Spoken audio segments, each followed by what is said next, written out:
Welcome back. Tonight, the Cabinet Secretary for Health, CS Kariuki, is burning the midnight oil as she puts together a report on the medical equipment services program.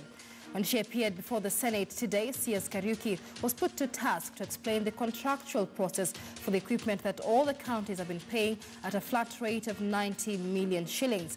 Not only are the senators concerned about the medical equipment, pundits in the health sector have also raised a red flag over the equipment that the national government leased at a cost of 38 billion shillings for a period of 7 years.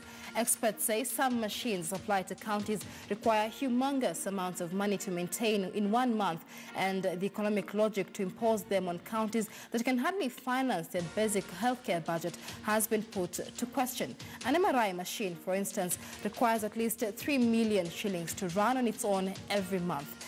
The health experts who also spoke to KTN News on condition of anonymity also say 38 billion shillings quoted by the national government for the equipment was exceedingly high. Well, in studio for more on this conversation is Dr. Moses Lore, the Secretary General of the Kenya Health Professionals Society. Let's talk about those health professionals who spoke to us on condition of anonymity. Many of them say that that figure, 38 billion shillings, was exceedingly high. That was what was quoted by the national government, raising concerns then that the Kenyan taxpayer may not get value for money. Talk to us more about this. I would not agree more with the Kenyans who are speaking about the cost. Actually, you know, being a health professional, and we work with some of these companies that have been engaged, I think the figure is looking very largely exaggerated. Right. And perhaps, as suggested by some of the senators, perhaps a midterm audit need to be done to establish the real cost and value of this contract. Because even if you go locally, like I said earlier, there are a lot of private institutions who are engaged on similar arrangements, and the costs are not as high. So really, this is an area that if the government wants to proceed with this noble objective, then a lot needs to be done to win public confidence and even put to rest this speculation about the corruption that is involved.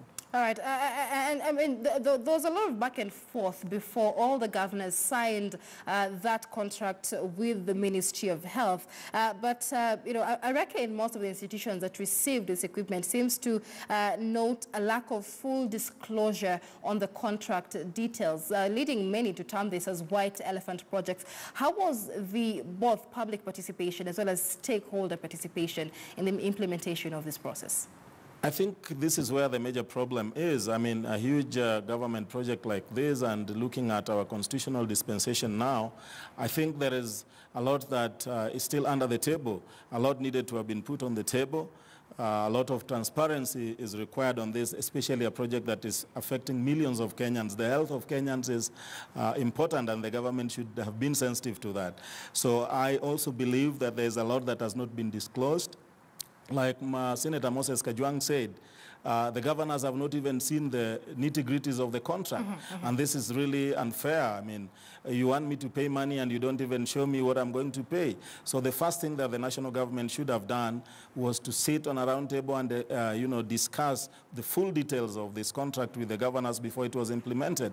And I remember there when this implementation in 2014, as Kenya Health Professionals Society, we did come up and told the government that, look here, you are rushing this thing.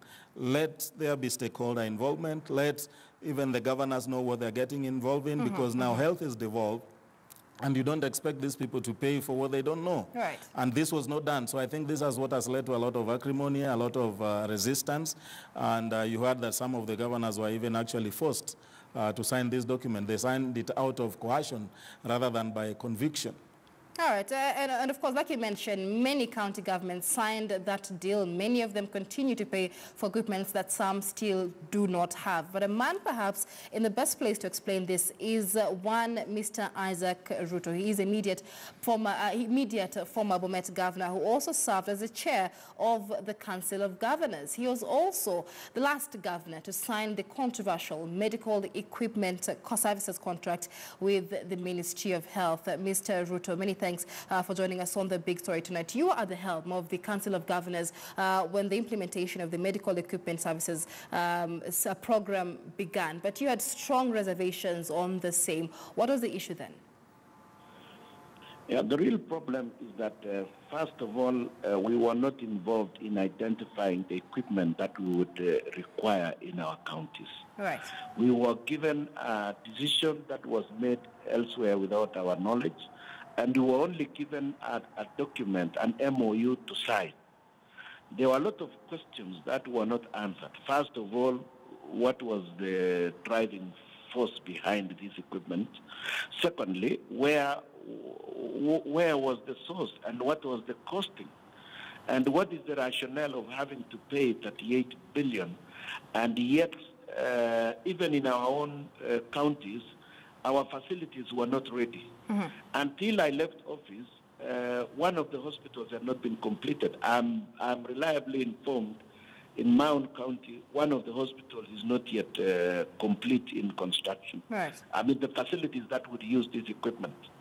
And then the other questions that we kept asking was, where and when do we train the staff to use it? And then, because these are high-tech equipment, do we have enough medical engineers to deal with this situation? Mm-hmm. Or will we only have nurses using the equipment only, and yet they may not be able even to do immediate servicing for it to be able to function? Right. There are lots of questions that were never answered. Mm-hmm. Yes. But governors still signed this contract. In fact, you were the last governor to sign the same contract. So the question is, were governors privy? Were they aware of the full details and the implications of this contract? No, the governors signed the MOU because of pressure from members of parliament, mm-hmm. senators, and national government propaganda machines. Right. Because in every funeral, the senators and the members of parliament would announce that had this governor signed the medical equipment MOU, mm-hmm. this person would still be with us. So people started turning against the governors, that they are the ones blocking medical treatment mm-hmm. for the various patients. Right. No one was ready to listen to the actual technical issues and the costing. And then the fact that we were supposed to sign for equipment that would cost 3 times the ordinary cost. Right. We had done a costing and we had found we would do all that with about 287 million. Mm-hmm. So we asked them, and that was from Germany. We asked them to tell us the source of the equipment, which country, and then the rationale for us having to pay for 7 years, 700 million, mm-hmm. when we could easily have paid 287. Right. Of course, right now, they are paying twice the cost, so the cost will go beyond 1 billion shillings. Mm-hmm. Is it 1 billion?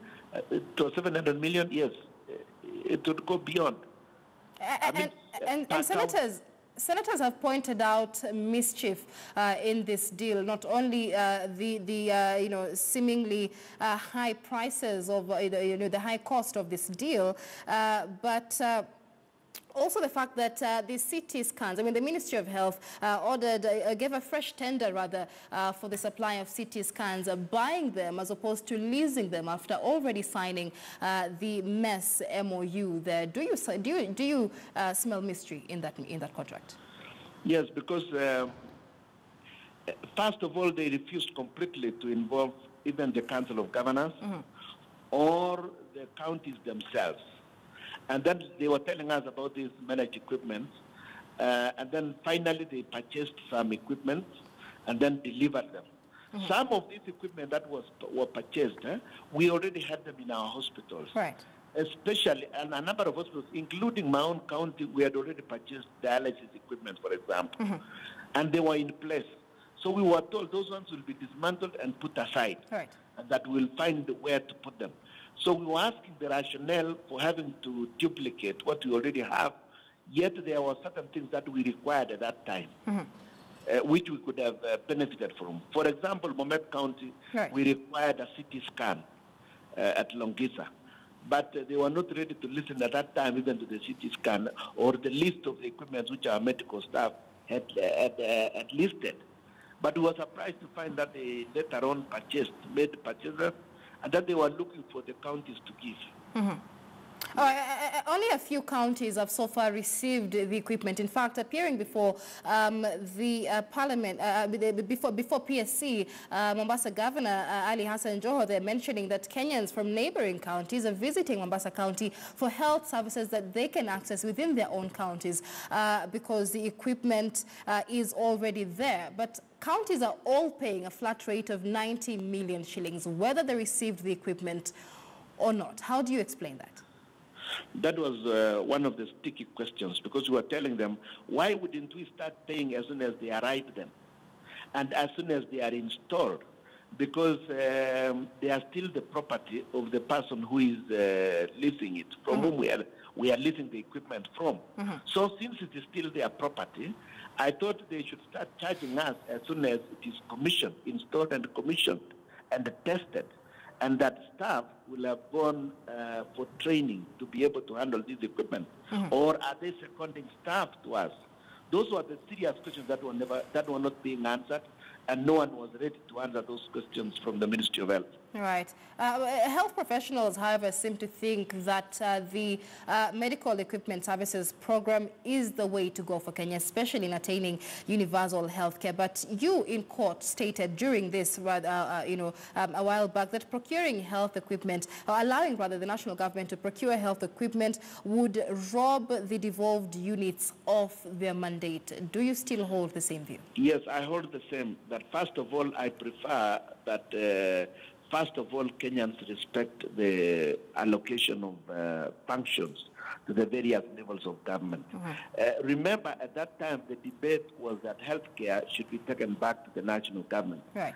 And there was a lot of sabotage on the provision of healthcare in the counties, so that this function could actually find its way back to the national government for reasons that were quite suspect.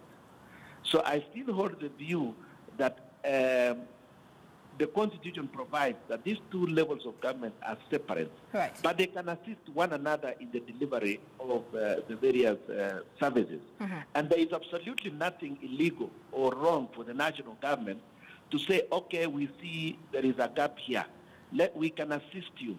But let there be consultation and cooperation towards that delivery. Right. But they don't just make a decision in cabinet or wherever it is and give an edict that counties must now have managed equipment. And yet no one even attempted to explain to us. Maybe the professionals at the national level or wherever they are, they can have very good ideas, but we would like a debate to occur between them, ourselves, and we also have the same professionals, by the way. We also have them in the counties. They are the ones who will tell us, in this county, we need the following equipment. Much as, at the end of the day, we will finally require that level of equipment, we have not reached there. For example, I was telling you, one of the facilities that they were to install this equipment, up to this day as we talk, that facility is not yet complete in construction. It will be complete hopefully in another 2-3 months or so. But you see, we have paid for the last 3 years for equipment that are not even anywhere here. All right. All right. Many thanks for speaking to us tonight. That is Mr. Isaac Ruto, former immediate governor, Bomet County. Still in studio with us tonight is Moses Lore, who is the Secretary General of the Kenya Health Professional Society. Moses, because of time, my final question to you tonight, perhaps, what are your expectations as the Cabinet Secretary for Health, Cecily Kariuki, puts together that report on the Medical Equipment Services Program?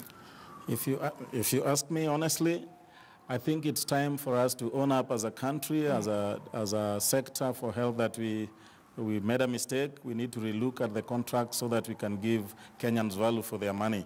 Otherwise, as already is being touted, this could turn out to be a major scam. I think it is terrible, especially now that we are looking at universal health care, which will not succeed if we don't put our act together, both at the national government and the county governments.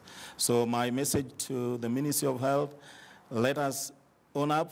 It was not her mistake. She was not in the ministry, but let her take the mantle. Let us relook the contracts and see whether we can arrest it and bring the costs down, or see a way that we can mitigate the challenges that we have met, so that the whole process becomes a win-win situation for Kenyans. All right. Dr. Moses Lore, thank you for your time tonight. And Kenta News continues to monitor this report in a way only we can. My name is Michelle Ngeleo Diambo. Many thanks for watching.